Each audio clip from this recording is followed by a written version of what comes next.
রিক্সা মিক্সা চালাই, যাই একটু ঠান্ডা বাতাস খেয়ে আসি আর একটু ঠান্ডা পানি খেয়ে আসি। যাই ওই জায়গায় যে একটু বসি।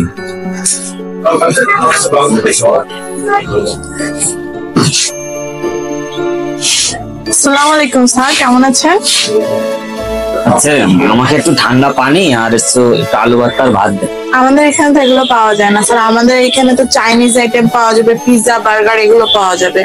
আমি রিক্সা মিক্সা চালাই তো, তা আপনার এগুলোই তো আমি খাইতে অভ্যস্ত, আমি তো এগুলোর নাম জানি না। আজকে আমাদের এখানে এগুলো একটু টেস্ট করে দেখেন কেমন লাগে। স্যার চাইনিজ আইটেম গুলো দেখেন, এখানে স্যুপ আছে, তারপর আপনার সেট মেনু গুলো আছে, এগুলো আপনি দেখতে পারেন, খুব ভালো হবে। আমি এগুলো তো লাগবে না, এগুলো বাদে দেন, আমাদের ডাল আর আলু ভর্তা। স্যার আমাদের এখানে ডাল আলু ভর্তা পাওয়া যায় না। ওইগুলোই আমি খাবো। তাহলে আপনি বাংলা হোটেলে যান। না, আমার ডাল আলু ভর্তা। তাহলে স্যার আপনার এখানে থাকার দরকার কি? আমাদের এখানে কারা আছে জানেন? আমাদের এখানে ভিআইপি গেস্ট আসে। আপনি যখন রিক্সা চালান আপনি বাংলা হোটেলে যান। আমি রিক্সা চালাই বলে কি আমি মানুষ না? আপনি অবশ্যই মানুষ হবেন না কেন? আপনি রিক্সা চালান, এটা বড় লোকের জায়গা, বড় লোকের জায়গা বড় লোকরা খেতে আসে। আপনারা গরিব মানুষ বাংলা হোটেলে যেয়ে খাবেন, বুঝছেন? আমরা গরিব মানুষ বলে কি আমরা খেতে পারবো না? অবশ্যই খেতে পারবেন, যেদিন বড় লোক হবেন সেদিন খেতে পারবেন। এটা কোনো গরিব মানুষের জায়গা না, এখান থেকে বেরোয় যান। আপনি কিন্তু বেরোতে পারবেন, এখনই বেরোয় যান এখান থেকে। এটা কি হচ্ছে সেটা তোমার জানা লাগবে না। আমি এখন স্যারকে বলতেছি, যাও। আমি আজকে স্যারের সাথে বলবো ম্যাডাম কেন গরিব মানুষের সাথে খারাপ ব্যবহার করে। স্যার আপনার সাথে কিছু কথা আছে। স্যার প্রিয়পুর একটা গরিব মানুষের সাথে খুব খারাপ ব্যবহার করতেছে। সে বলতেছে এটা বড় লোকের রেস্টুরেন্ট, ছোট লোকের না, সে তাদেরকে বের করে দিচ্ছে। কেন প্রিয় এই কথা বলবে কেন? এটা তো দেখার বিষয় না। এখানে তো বিজনেস দেওয়া হয়েছে, এখানে প্রতিষ্ঠানটা দেওয়া হয়েছে সবার জন্য, গরিব হোক বড় লোক হোক। আর প্রিয় তো অবশ্যই এটা করা ঠিক না, এটা তো আমাদের রুলস এর ভিতরেও না। আমাদের প্রত্যেকটা কাস্টমারই হলো আমাদের কাছে সমান, তাই না? আচ্ছা তুমি প্রিয়কে ডেকে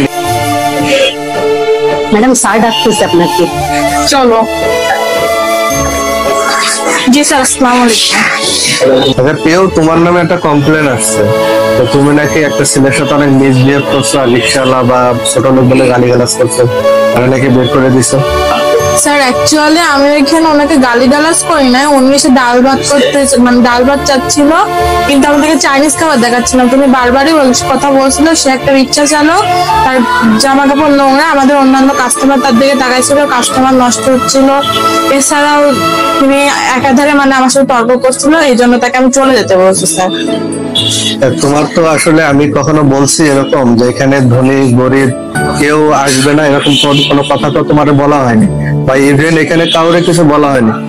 একটা গরিব মানুষ এখানে কেন আসতে পারবে না বলতে লোকটা চলে যেত। একজন মানুষের মনে কষ্ট দিয়ে তো আসলে ঠিক না।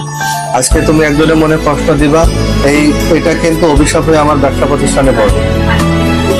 So be careful. তুমি আমার অনেক পুরানো স্টাফ, আর আমি কখনো কারোর সাথে খারাপ ব্যবহার করি না। আমাদের দেখছো কখনো কারোর সাথে খারাপ ব্যবহার করতে? আমি কারোর সাথে খারাপ ব্যবহার করি না, আমিও চাই না যে আমার স্টাফ কারোর সাথে খারাপ ব্যবহার করো। আর তুমি যেটা করছো এটা অবশ্যই ভুল। নেক্সট টাইম যদি ওই রিক্সাওয়ালার সাথে তোমার কখনো দেখা হয়, তুমি অবশ্যই তাকে সরি বলবে। আর এখানে প্রতিষ্ঠান দেওয়া হয়েছে সবার জন্য। অনেক মানুষ মনে করে কি যে আসলে এটা এসি রুম, বিশাল ভিআইপি, অনেক টাকা পয়সা করে খরচ করছে, তোমাদের কারণে তো এইসব কাস্টমার গুলো আসবে না। তাদের ভিতরে এমনি চিন্তা থাকে যে আমাদের গরিবের জন্য ওইগুলো না। আসলে এখানে গরিব ধনী সবার জন্য সমান। আমাদের এখানে 50 টাকার জিনিসও আছে, 100 টাকার জিনিসও আছে, আবার 1000 টাকার জিনিসও আছে, তাই না? একটা মানুষ এসে যেটা ডিমান্ড করবে তুমি সেটা দিবে। এখানে ধনী গরিবের হিসাব তো এখানে নাই। এসব বি কেয়ারফুল, আর কখনো এই কাজটা করবা। জি স্যার, আমার ভুল হয়ে গেছে। আপনি আজকে আমাকে বকা দিয়েছেন, এর থেকে আমি অনেকটা শিক্ষা পেয়েছি যে একটা মানুষকে বাজে কথা বলতে খুব খারাপ লাগে। এরপরের থেকে আমি কোনো কাস্টমারের সাথে এরকম করবো না, এবং আমি রিক্সাওয়ালার সাথে কোনোদিন যদি কোনোদিন দেখা হয় আমি অবশ্যই স্যারকে সরি বলবো।